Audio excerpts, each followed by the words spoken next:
Europe में एक plane की इमरजेंसी लैंडिंग करानी पड़ी। अगर उसका कारण आप सुनेंगे तो शायद ज़्यादातर लोगों को बहुत हंसी आएगी। कारण था कि एक पैसेंजर रेगुलरली गैस पास कर रहा था, फार्ट मार रहा था और इतनी स्टिंकी स्मेल थी कि जो उसके को पैसेंजर्स थे, जितने भी लोग प्लेन में और मौजूद थे, उनका वहाँ बैठना बहुत मुश्किल हो गया, जिसकी वजह से ऑस्ट्रिया में उसकी इमरजेंसी लैंडिंग करानी पड़ी और इस पूरे सीन को फार्ट अटैक का नाम दिया गया। बहुत दिनों तक ये न्यूज़ चर्चा में रही और लोगों के बीच एक हंसी का कारण बनती रही। यहाँ पर जिस पर्सन की वजह से ये सारा सीन क्रिएट हुआ, उसकी एक बहुत ही एम्बैरेसिंग पोजीशन थी। हम अपनी सोसाइटी में भी देखते हैं कि अगर किसी पब्लिक प्लेस पर किसी पर्सन को फार्ट की अर्ज होने लगती है तो वो बहुत ज़्यादा एम्बैरस हो जाता है, या अचानक से किसी के साथ ये सीन हो जाए तो उसकी बहुत एक दयनीय स्थिति हो जाती है, क्योंकि ज़्यादातर लोग उसका मजाक बनाने लगते हैं। अगर आप भी ये जानना चाहते हैं कि क्यों फार्ट आते हैं और क्या बेनिफिट हैं फार्टिंग के, तो आज की वीडियो आपके लिए है।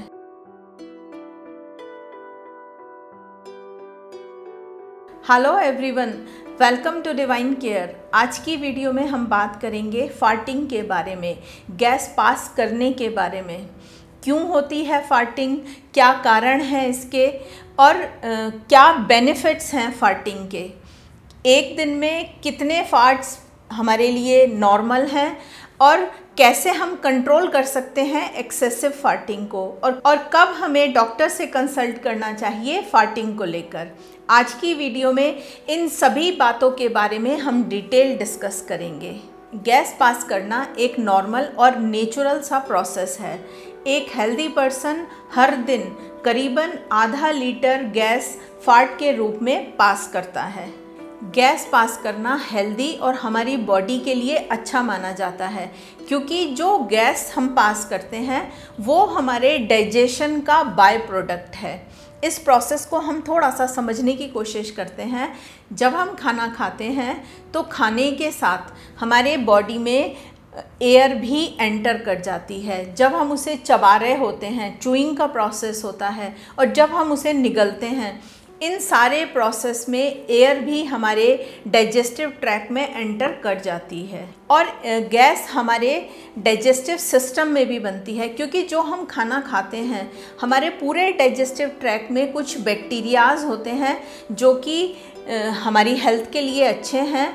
वो इस खाने को सिंप्लीफाई करते हैं और जो ये पूरा प्रोसेस होता है, इस प्रोसेस में गैस बनती है।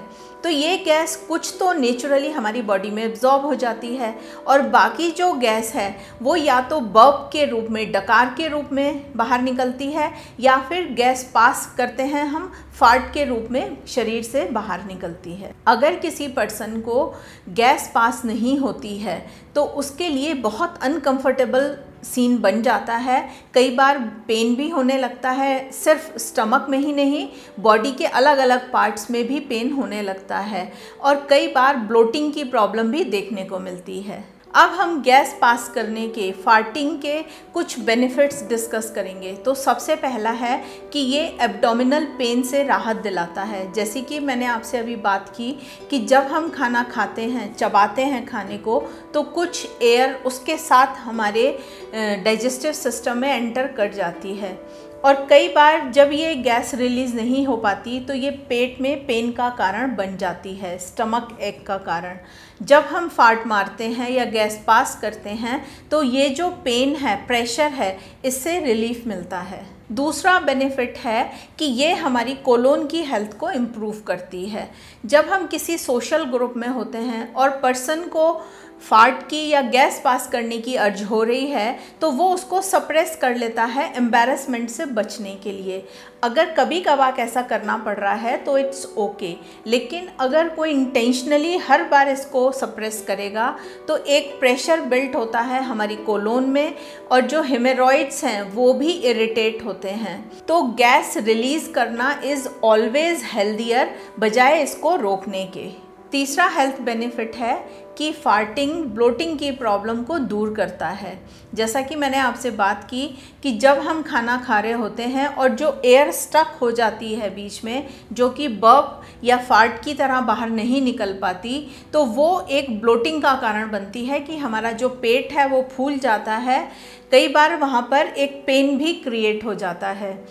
जब हम गैस पास करते हैं या फार्ट मारते हैं तो जो ये ब्लोटिंग की प्रॉब्लम है, अनकंफर्टेबल पोजीशन बन गई थी, उसमें रिलीफ मिलता है। चौथा हेल्थ बेनिफिट है कि फार्टिंग, गैस पास करना हमें हेल्प करती है फूड एलर्जीज़ और इनकॉन्टिनेंस को पहचानने की। कुछ लोगों को लैक्टोज इंटॉलरेंस होती है या ग्लूटोन इंटॉलरेंस होती है और उनको ये पता नहीं होता। जब वो उसको खाते हैं तो उसके बाद अगर किसी को एक्सेसिव फार्टिंग हो रही है और वो ये चेक करे कि किस फूड को खाने के बाद उसकी ये जो टेंडेंसी है ये बढ़ जाती है, तो ये बहुत हेल्पफुल होता है उस पर्सन के लिए जो कि किसी फूड आइटम के लिए एलर्जिक है या किसी फूड आइटम के लिए उसको इंटॉलरेंस है, तो वो उसको अपनी डाइट से अवॉइड कर सकता है। पांचवा बेनिफिट है कि जब हम हेल्दी डाइट लेते हैं, एक बैलेंस डाइट लेते हैं, तो उस बैलेंस डाइट में क्या होता है कि फ्रूट्स, वेजिटेबल्स, होल ग्रेन्स, ये सभी चीज़ें हमारी डाइट में होती हैं। और जब होल ग्रेन्स और फ्रूट और वेजिटेबल डाइजेस्ट हो रहे होते हैं तो ये डाइजेशन के प्रोसेस में गैस भी प्रोड्यूस करते हैं।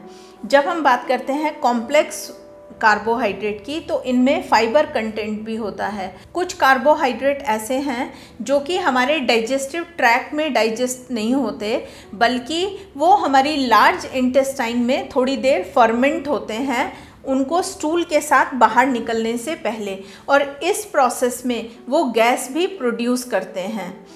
ये जो कार्बोहाइड्रेट्स हैं ये हमारी हेल्थ के लिए बहुत अच्छे हैं। यहाँ पर हम एक कनेक्शन ये बना सकते हैं कि जब हम बैलेंस डाइट लेंगे तभी भी हमें फार्ट आते हैं, तो फार्ट आना इज़ गुड और ये सिंबलाइज कर रहा है कि हमारी डाइट हेल्दी है।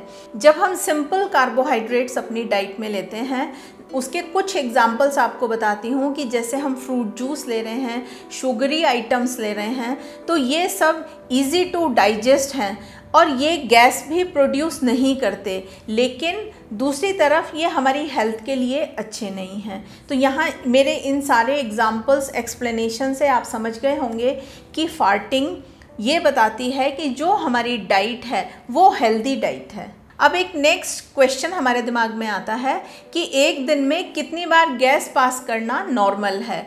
तो 14 से 23 बार अगर कोई पर्सन दिन में फार्ट मार रहा है, गैस पास कर रहा है, तो ये एक नॉर्मल सीन है। लेकिन अगर 25 से ज़्यादा बार रिपीटिशन हो रहा है तो ये एक्सेसिव फार्टिंग कहलाती है। मतलब कि उसको फिर ये मॉनिटर करने की ज़रूरत है कि कहीं किसी फूड आइटम या किसी और वजह से तो एक्सेसिव गैस नहीं हो रही है। अगर किसी को एक्सेस फार्टिंग होती है, बहुत ज़्यादा गैस पास होती है, तो हम अपनी फूड हैबिट्स और लाइफस्टाइल में कुछ सिंपल से चेंज करके उसको कंट्रोल कर सकते हैं। सबसे पहली चीज़ हमें क्या करनी होगी कि हम जब भी खाना खाएं तो बहुत जल्दबाजी में ना खाएं, क्योंकि ज़्यादा एयर गल्प करते हैं हम उसके साथ। खाना तसल्ली से, आराम से बैठ के खाएं और अच्छे से चबा के खाएं।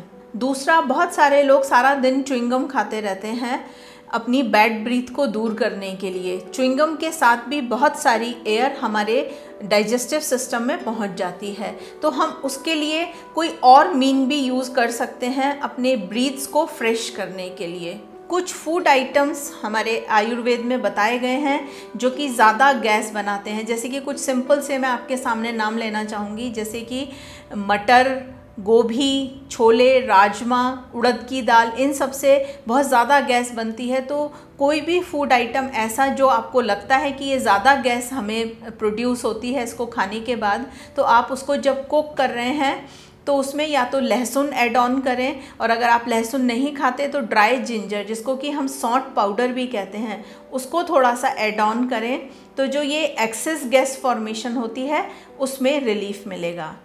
नेक्स्ट, कॉशन क्या है कि अगर आपको ये पता चल गया है कि किसी फूड आइटम से आपको एलर्जी है या इंटॉलरेंस है तो उसको अपनी डाइट से एलिमिनेट करें। जितने भी कार्बोनेटेड ड्रिंक्स हैं ये भी एक्सेस गैस फॉर्मेशन का कारण बनते हैं, तो इनको भी अपनी डाइट से मैक्सिमम अवॉइड करने की कोशिश करें। इसकी जगह चाय, कॉफ़ी ये भी बहुत ज़्यादा मात्रा में नहीं लेने हैं, लेकिन लिमिटेड जो भी चीज़ आपको सूट कर रही है उसको अपनी डाइट में लेकर आएँ।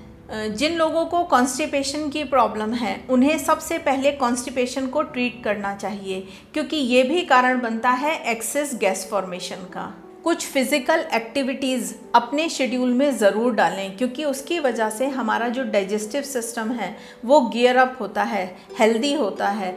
और जो फूड है, जिन लोगों को बहुत ज़्यादा गैस बनने की प्रॉब्लम है उन्हें अपने मील्स जो हैं, अपना खाना जो है बहुत कम क्वांटिटी में लेना चाहिए और जल्दी जल्दी लेना चाहिए। मतलब 2 मील के बीच में ज़्यादा गैप नहीं होना चाहिए, तो मील का जो पोर्शन है वो कम हो और कम अंतर पर मील लें। अपनी डाइट में प्रोबायोटिक्स को ऐड करें। कई फूड आइटम्स ऐसे हैं जो प्रोबायोटिक का काम करते हैं हमारी हेल्थ के लिए, हमारी गट हेल्थ के लिए। मैंने एक सेपरेट वीडियो में प्रोबायोटिक्स के बारे में डिटेल बताया है, उस वीडियो का लिंक मैं डिस्क्रिप्शन बॉक्स में डाल दूँगी, आप उसे ज़रूर देखिए।